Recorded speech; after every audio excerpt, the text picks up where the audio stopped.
back to another edition of History in Your Own Backyard. Today we're talking with Iris and with Dr. Sigmund Sugarman at the home of the founder of Park Hills, Kentucky. Thank you both so much for talking with us today. Thank you. Pleasure. Thank you. So Iris, what information can you share with us about the home? Well, the home was founded, or the plot was purchased in 1922 by DeWitt Collins Lee, known as D. Collins Lee. And he was a local attorney and practiced in Covington and decided that he wanted a place where he could live that he felt would be healthier than living in the city. So he came up here and he bought the land, and it took a while for him to actually get the project going because he had to purchase land from a few different people in Park Hills and from a local prospector who was kind of a strange man named Rufus Light, and it was a big legal battle to actually get the land back from him.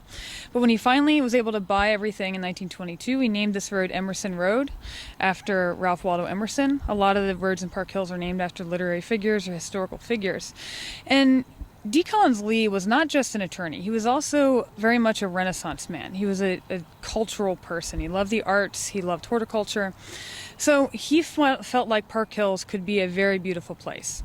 And what he said was that your home is a representation of your personality, your aims, and your aspirations. So that's why he built this home this way. He wanted it to reflect his personality and his love of England. So he hired an architect, a famous architect by the name of Charles F. Cellarius, who did a lot of work locally, mainly on college campuses. One of his most famous buildings was the Draper Building on Berea College campus.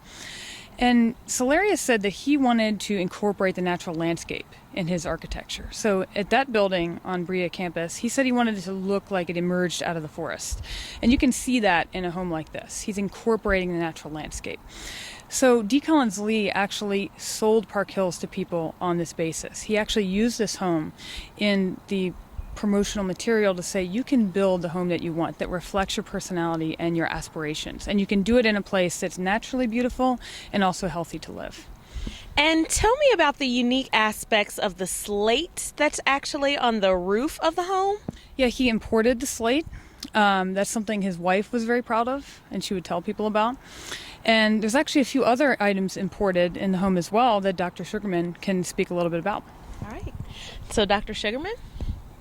Yes, all the brass works on the windows and all the slides were imported from England. Mm-hmm. Some of the wood in the house is imported. Mm-hmm. And tell us a little bit about the landscape. It is beautiful here. Yes, the house has a view which I'm sure you'll show people where you can see Covington, Newport, and Fort Thomas from the driveway. There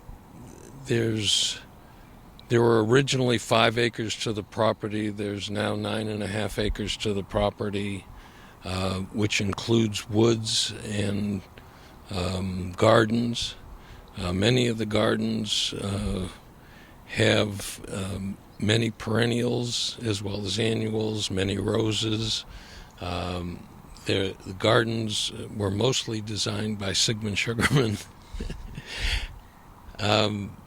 But there are many aspects to the home that only the location makes beautiful. It has nothing to do with what the landscaping is. It's just the natural setting, and I can understand why Mr. Collins Lee selected this site for his own home. It is absolutely beautiful here. Well, thank you. Well, thank you. Well, thanks to both of you for sharing that information with us today. Is there anything that you'd like to add about the home? I would just say that I think if you wanted to pick a home that represents what Park Hills was supposed to be and could be, this would be the home. And that's what D. Collins Lee envisioned for it. And it is absolutely gorgeous.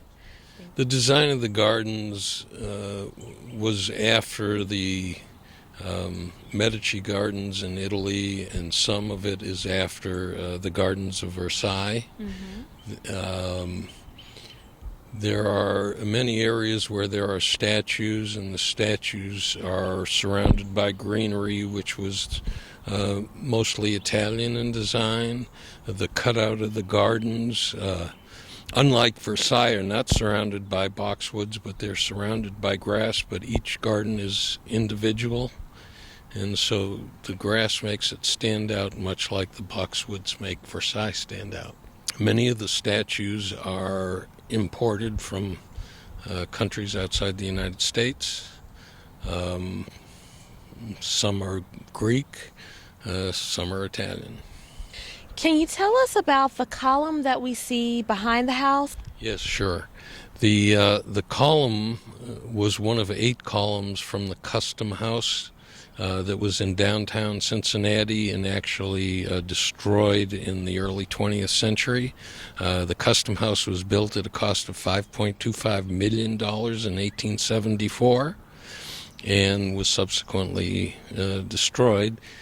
Those 8 granite columns were taken to Spring Grove Cemetery, and 2 of the columns were purchased by a friend of a patient of mine who subsequently sold me one of the columns, and that column is now at the entrance to the woods.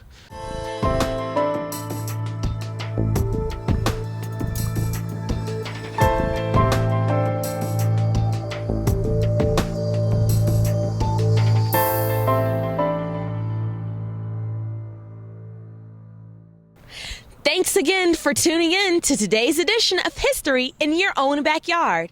Today we spent time learning about the home of the founder of Park Hills, Kentucky.